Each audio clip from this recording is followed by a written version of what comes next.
I could live a God-conscious life and withdraw myself from fruitless desires. Great religious figures transform society as much by who they are as by what they say. And it would be idle to attribute Ghazali's influence simply to the brilliance and clarity of the books that he left behind him. He was revered, it's very clear, as somebody who lived the reality of Islam and of Sufism, of Islamic spirituality, as somebody who was well on his way to being a saint. I have been able to do what my doctors couldn't do. Cure myself. And yet the cure is absolute. I have to give everything up. My position, my reputation, my home, and my family.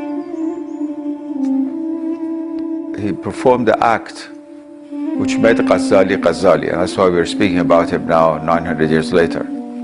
That is, he left his position, his wealth, his family, the world, and disappeared. He fled from the whole condition of life which had been so successful, being close to the Caliph at the capital of Islam, well off, very famous. He left everything in order to rediscover certitude, in order to be honest with himself and understanding the nature of the divine reality. تو میفهمی که من باید برم.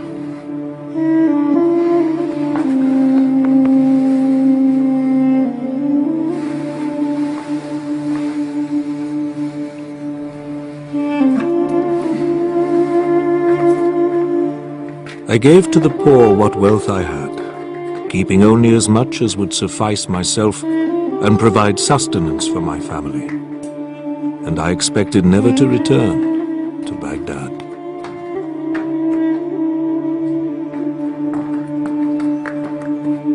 When you begin the inner journey within your soul, it's very good to also begin an outer journey in the world out there. It's not at all like modern tourism, in which you travel on the surface of your soul. No matter wherever you go, you come back the same imperfect person after having spent $10,000 and ruined the climate and the environment. It's not like that at all. But when one travels with consciousness, one realizes that one's home is not that particular street, one's place is that particular place. It's in God. A real traveling spiritually means that. And so traveling outwardly was considered to be a very good support for the traveling inwardly.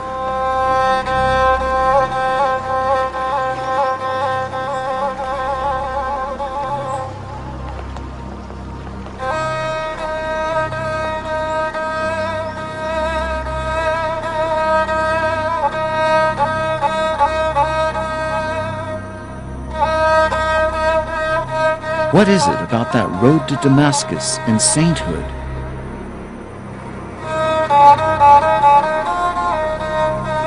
Assalamu alaikum. Assalamu alaikum.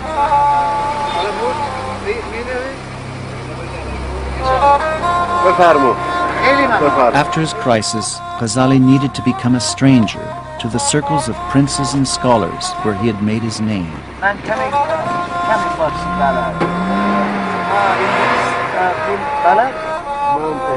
am a little English speaking. Dissolving his ties and placing himself in the crucible of asceticism, he began living as an anonymous wayfarer, trusting only in God.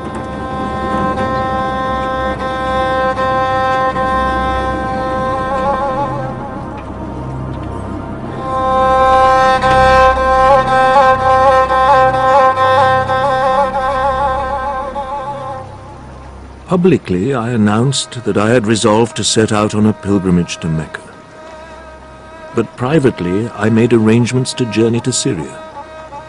I took this precaution out of fear that the Caliph and my colleagues would oppose my decision.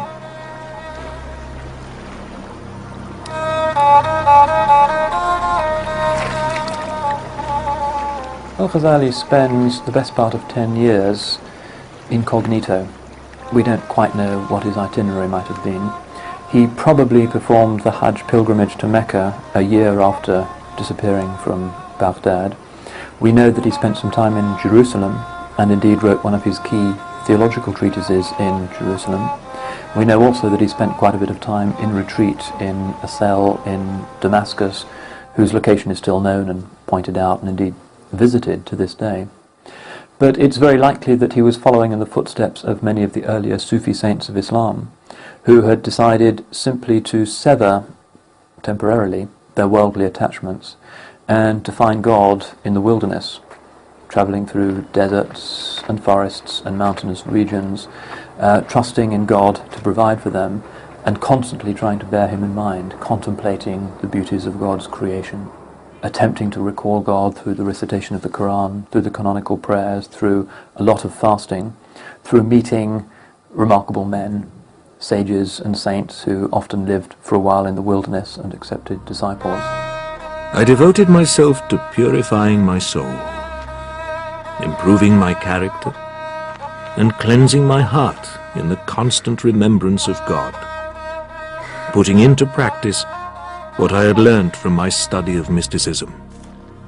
The fact that he started upon the spiritual life means that he was initiated, and that what his spiritual practices were without doubt the evocation of various names of God, the standard practices of Sufism, the purification of the heart, of the soul, meditation.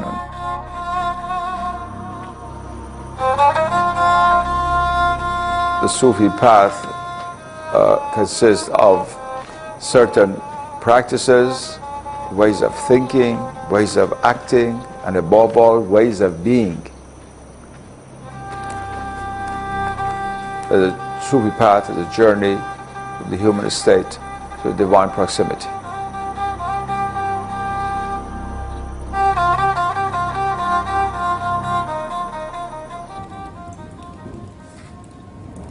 I stayed in Damascus for 2 years, doing nothing except cultivating obscurity and solitude, together with religious and ascetic exercises.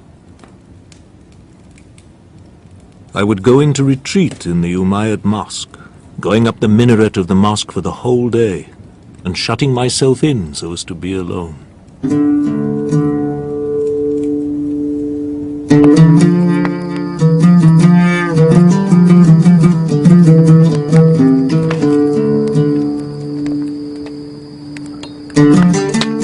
One of the things about the mystic path, or about this direct experience of reality, is that for Imam al-Ghazali, it is science. Because at the root of science, and this was well known in the Muslim world during his lifetime, which came much later from the Muslims to the West, at the root of science is the ability to replicate the experiment. If the experiment can be replicated, then we can get scientific results. He wanted to find out, does this indeed, these experiences that others have claimed, if I set out on this path, and he was an experimental scientist, if I set out on this path, can I replicate that journey? And he did it. And that's how he came to a certainty of it.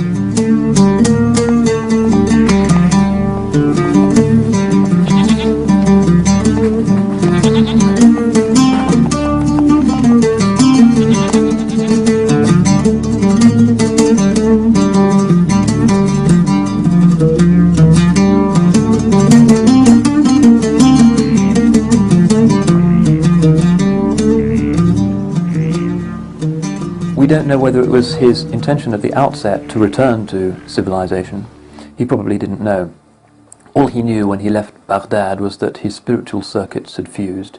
He had to get out. He had to try and find an answer to his crisis in his heart and in the recollection of God.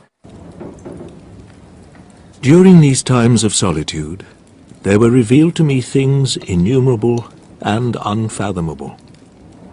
This much I shall say, so that others may be helped. I learnt with certainty that it is above all the Sufis who walk on the road of God. Their life is the best life.